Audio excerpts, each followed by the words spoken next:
എല്ലാവർക്കും ഹനുമാൻ ചാലീസയിലേക്ക് സ്വാഗതം. ഇന്ന് നമ്മൾ ഹനുമാൻ ചാലീസയിലെ ചൗപ്പായി 7ാമത്തെ ചൗപ്പായിയാണ് നോക്കുന്നത്.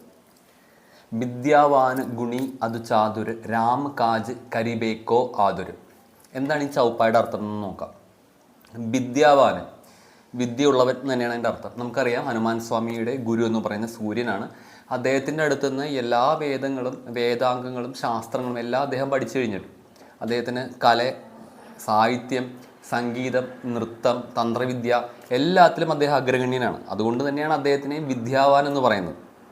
വിദ്യാവാൻ ഗുണി അത് ചാതുര്. ഗുണി എന്ന് പറഞ്ഞാൽ ഇവിടെ ഉദ്ദേശിക്കുന്ന സാത്വികമായ ഗുണമാണ്. ഇവിടെ ഹനുമാൻ ചാലീസ തുടങ്ങുമ്പോൾ തന്നെ ജയ് ഹനുമാൻ ജ്ഞാനഗുണ സാഗർ എന്ന് പറഞ്ഞുകൊണ്ടാണ് തുടങ്ങുന്നത്.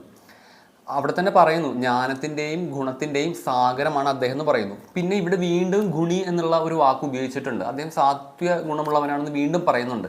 അതിൻ്റെ പ്രസക്തി നമുക്ക് നോക്കാം. തൊട്ടടുത്ത വാക്ക് നോക്കിയത് മനസ്സിലാവും. തൊട്ടടുത്ത വാക്കെന്ന അതിചാതുര്. അതിചാതുര് എന്ന് പറഞ്ഞാൽ എന്താ അർത്ഥം? അതിയായ ചാതുര്യമുള്ളവൻ, അതായത് കൗശലക്കാരൻ എന്നാണ് അർത്ഥം. അതിയായ കൗശലമുള്ളവൻ അല്ലെങ്കിൽ അതിയായ സാമർഥ്യമുള്ളവൻ. അപ്പോൾ സാധാരണഗതിയിൽ നമ്മൾ കണ്ടിട്ടുള്ളത് വിദ്യയുള്ളവരും അധികം കൗശലക്കാരുമായ ആളുകൾ സാധാരണ അവരുടെ ഗുണങ്ങൾ നല്ല രീതിയിലല്ല ഉപയോഗിക്കാറ്. അപ്പോൾ ഈ വിദ്യയെയും ഈ കൗശലത്തെയും അതിൻ്റെ നടുക്ക് സാത്വികമായ ഗുണം കൂടി കൊണ്ടുവന്ന് വെച്ചിരിക്കുന്നു. അപ്പോൾ വിദ്യയും കൗശലവും ഉള്ള ഒരാൾ, അയാൾ സാത്വിക ഗുണം ഉള്ള ആളാണെങ്കിൽ അയാൾ എത്തരത്തിലുള്ള കർമ്മങ്ങളായിരിക്കും ചെയ്യുന്നത്? രാമ കാജ് കരിബേക്കോ ആതുര്. രാമൻ്റെ കാര്യം, അതാണ് രാമ കാജ് എന്ന് പറയുന്നതിൻ്റെ അർത്ഥം. കരിബേക്കോ എന്ന് വെച്ച് കഴിഞ്ഞാൽ ചെയ്യുന്നതിന് വേണ്ടി. ആതുർ, ആതുർ എന്ന് പറഞ്ഞാൽ റെസ്ലെസ് എന്നാണ് അർത്ഥം. അതായത് അക്ഷമയോടുകൂടി ഇരിക്കുന്നവനാണെന്ന് അർത്ഥം. അതായത് ഈ ശ്ലോകം മൊത്തം എടുത്ത് നോക്കുകയാണെങ്കിൽ, ചൗപ്പായി മൊത്തം എടുത്ത് നോക്കിയാൽ വിദ്യാവാനും സാത്വിക ഗുണമുള്ളവനും സാമർഥ്യമുള്ളവനുമായ ഹനുമാൻ രാമൻ്റെ കാര്യം ചെയ്യാൻ വേണ്ടി അക്ഷമനായിരിക്കുന്നു. ഇവിടെ രാം കാജ് എന്താണെന്ന് നമ്മൾ നോക്കണം. എന്താണ് രാം കാജ്? രാമൻ്റെ കാര്യം എന്ന് പറഞ്ഞാൽ സാധാരണഗതിയിൽ നമ്മൾ കരുതുന്നത് രാമനു വേണ്ടി ലങ്കയിലേക്ക് സീത അന്വേഷിച്ചു പോയ ഹനുമാൻ, അദ്ദേഹത്തിൻ്റെ കാര്യം അതായിരുന്നു എന്നാണ് നമ്മൾ വിചാരിക്കുക. രാമൻ്റെ കാര്യം, ഹനുമാൻ ചെയ്ത രാമൻ്റെ കാര്യം അതാണെന്നാണ് നമുക്ക് വരിക. ശരിയാണ്, അവിടെയും ഈ കൗശലം, അവിടെ അദ്ദേഹം വിദ്യ ഉപയോഗിച്ചിട്ടുണ്ട്, അദ്ദേഹത്തിൻ്റെ ഗുണം അവിടെ കാണാം. അതുപോലെ തന്നെ അദ്ദേഹത്തിൻ്റെ കൗശലം അദ്ദേഹം പ്രയോഗിച്ച് ബുദ്ധി ഉപയോഗിക്കേണ്ടടുത്ത് ബുദ്ധിയും, യുക്തി ഉപയോഗിക്കേണ്ടടുത്ത് യുക്തിയും, ധൈര്യം ഉപയോഗിക്കേണ്ടടുത്ത് ധൈര്യവും, കൗശലം ഉപയോഗിക്കേണ്ടടുത്ത് കൗശലമൊക്കെ ഉപയോഗിച്ചു. ഇങ്ങനെയാണ് അദ്ദേഹം ലങ്കയിൽ എത്തിയതെന്നൊക്കെ നമുക്കറിയാം. അപ്പോൾ രാമൻ്റെ ആ കാര്യം ചെയ്യാനാണോ അദ്ദേഹം, അതായിരുന്നു അദ്ദേഹത്തിൻ്റെ രാം കാജ്? അത് മാത്രമല്ല രാം കാജ് എന്ന് പറയുന്നത്. അത് മനസ്സിലാക്കണേ നമുക്ക് നീം കരോലി ബാബ എന്താണ് പറഞ്ഞേക്കുന്നത് നോക്കണം. നീം കരോലി ബാബ പറഞ്ഞിരിക്കുന്നത്, നീം കരോലി ബാബ എന്ന് പറയുന്നത് ഹനുമാന്റെ പ്രത്യക്ഷത്തിലുള്ള അവതാരമാണെന്നാണ് പറയുന്നത്. നിങ്ങളിൽ പലരും കേട്ടിട്ടുണ്ടാവും, സ്റ്റീവ് ജോബ്സ് ഹിമാലയത്തിലെ ഒരു ക്ഷേത്രത്തിൽ വന്നിട്ടുണ്ട്, അല്ലെങ്കിൽ ഫേസ്ബുക്കിൻ്റെ സ്ഥാപകൻ അദ്ദേഹം ഹിമാലയത്തിലെ ഒരു ക്ഷേത്രത്തിൽ വന്നിട്ടുണ്ടെന്നൊക്കെ കേട്ടിട്ടുണ്ടാവും. അത് കൈച്ചി ധാം എന്നാണ് ആ സ്ഥലത്തിൻ്റെ പേര്. കൈച്ചി ധാം എന്ന് പറഞ്ഞു കഴിഞ്ഞാൽ നീം കരോലി ബാബയുടെ ആശ്രമമുള്ള സ്ഥലമാണ് കൈച്ചി ധാം.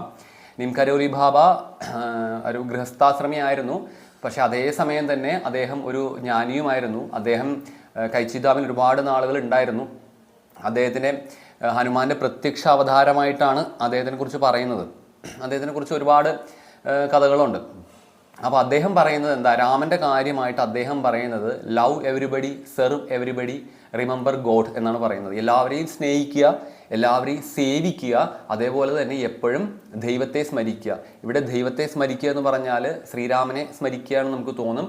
ആത്മനെ സ്മരിക്കുക എന്നാണ് അർത്ഥം. ആത്മാരാമനെ സ്മരിക്കുക എന്നാണ് അർത്ഥം. അതായത് ഓരോ നിമിഷവും അല്ലെങ്കിൽ ഓരോ സെക്കൻഡിലും എൻ്റെ ഉള്ളിൽ ഞാൻ എന്ന് ഭാസിക്കുന്ന ഒരു സത്യമുണ്ട്. അതിനെ ഓർക്കുക, അതിനെ സ്മരിക്കുക എന്നുള്ള അർത്ഥം കൂടി അതിനുണ്ട്.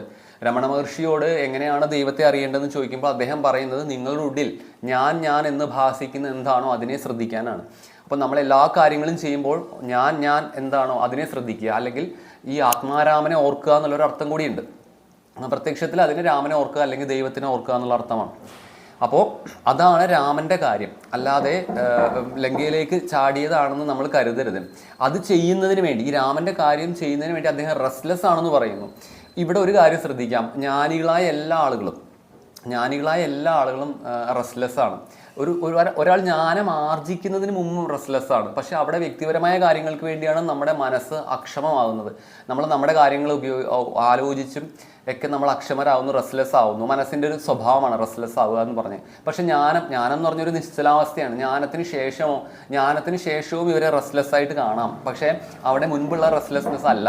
അതായത് നമ്മുടെ ഗുരുക്കന്മാരെയൊക്കെ നമുക്ക് നോക്കിയാൽ കാണാം. ഇപ്പം ശ്രീനാരായണ ഗുരു ആയിക്കോട്ടെ, ശങ്കരാചാര്യരായിക്കോട്ടെ, ഇവരാരും വെറുതെ ഇരുന്നിട്ടില്ല. ഇവരുടെ ജീവിതകാലം മുഴുവൻ അവസാന പ്രാണൻ വരെ ഇവർ രാമൻ്റെ കാര്യം ചെയ്യായിരുന്നു. രാമൻ്റെ കാര്യം എന്ന് ഉദ്ദേശിച്ചത് എല്ലാവരെയും സ്നേഹിക്കുക, എല്ലാവരെയും സെർവ് ചെയ്യുക, നിരന്തരമായ ഈശ്വര സ്മരണയിലിരിക്കുക. ഇതാണ് ഇവർ അവസാന ശ്വാസം വരെ ചെയ്തുകൊണ്ടിരുന്നത്. അതായത് ഈ ഗുരുക്കന്മാരൊക്കെ റെസ്ലെസ് ആയിരുന്നു രാമൻ്റെ കാര്യം ചെയ്യാൻ വേണ്ടി.